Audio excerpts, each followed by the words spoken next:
Assalamualaikum warahmatullahi wabarakatuh. Bagaimana kabarnya? Semoga selalu dalam keadaan sehat ya. Pada minggu lalu, kita sudah mempelajari bagaimana menyusun hasil laporan buku fiksi. Nah, pada pertemuan kali ini, kita akan membahas materi mengenai pandangan pengarang. Pada materi ini, kita akan mempelajari bagaimana menafsir pandangan pengarang dan bagaimana menyajikan hasil interpretasi terhadap pandangan pengarang. Yuk, simak penjelasannya, perhatikan dengan seksama ya. Sebelum masuk ke cara atau langkah menafsir pandangan pengarang, kita harus memahami dulu nih, apa sih yang dimaksud dengan menafsir pandangan pengarang.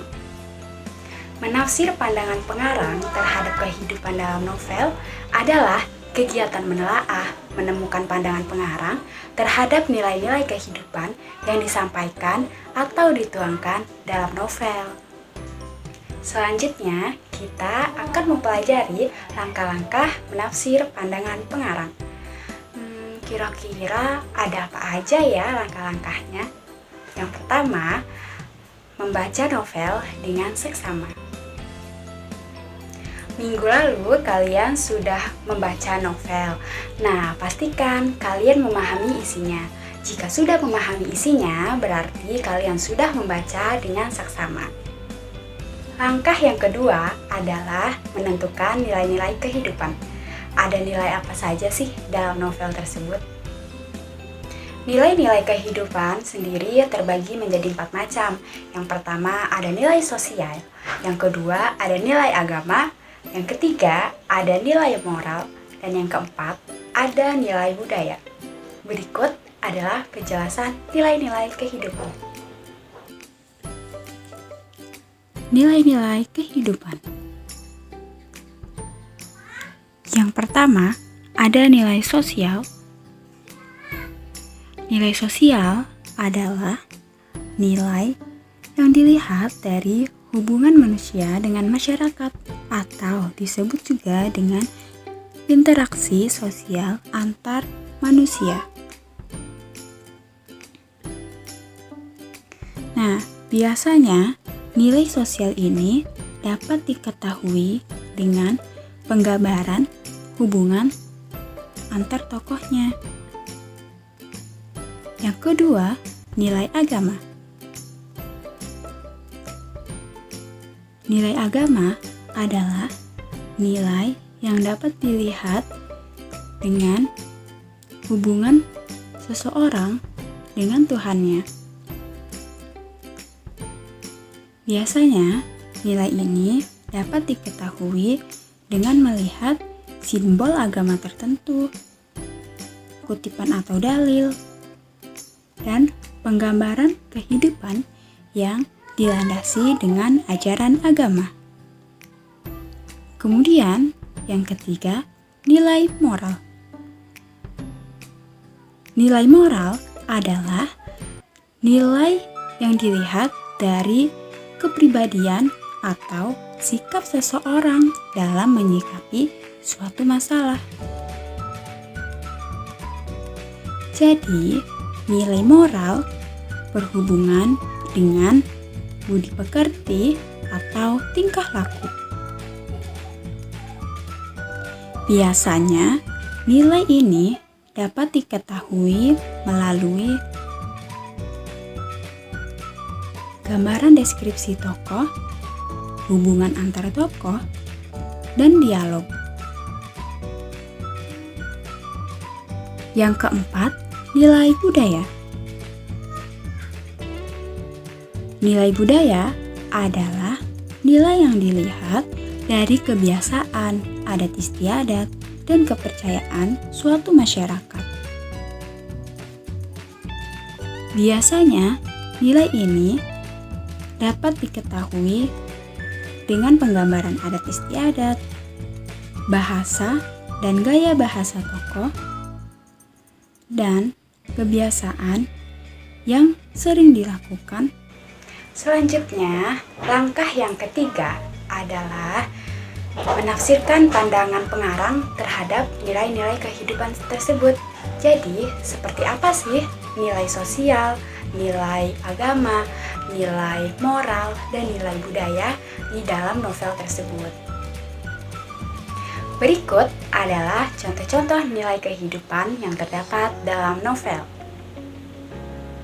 Contoh nilai-nilai kehidupan dalam novel.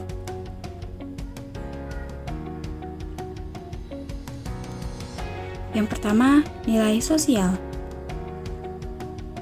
Pada kutipan ini, bisa kalian baca. Nah, nilai sosial yang terdapat dari kutipan ini adalah penggambaran perilaku sopan santun dua penumpang laki-laki yang memberikan tempat duduknya kepada Lail dan ibunya.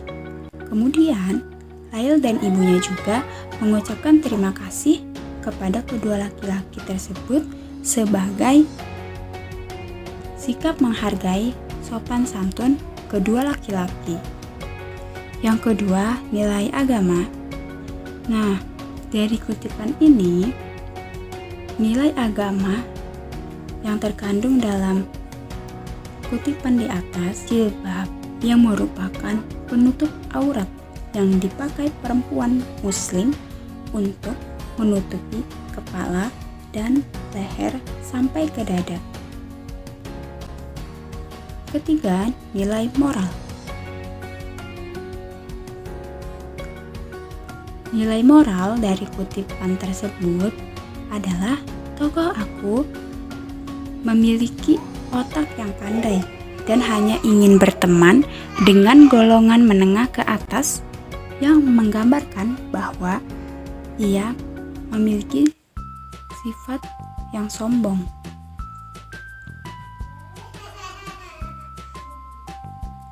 Empat, nilai budaya. Contohnya, nilai budaya dalam novel Dylan 1991. Nilai budaya ditunjukkan pada tokoh Dylan yang menyukai seni, membuatnya pandai menulis, khususnya menulis puisi, sejak duduk di bangku SMP. Dylan juga memfavoritkan tokoh Mahatma Gandhi yang berasal dari India. Selain itu, Dylan juga pandai dalam hal bela diri. Bagaimana? Mudah bukan? Setelah kalian memahami langkah-langkah dalam menafsirkan pandangan pengarang terhadap nilai-nilai kehidupan dalam novel, kalian akan bisa menafsirkan pandangan pengarang. Selanjutnya, kita akan mempelajari materi tentang menyajikan hasil interpretasi pandangan pengarang. Kira-kira bagaimana ya menyajikan hasil interpretasi pandangan pengarang?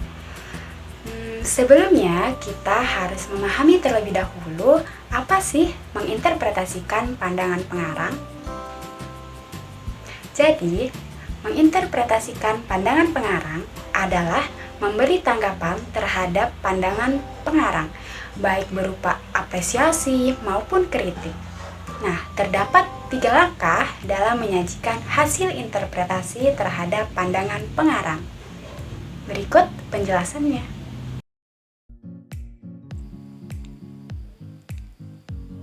Ada 3 langkah.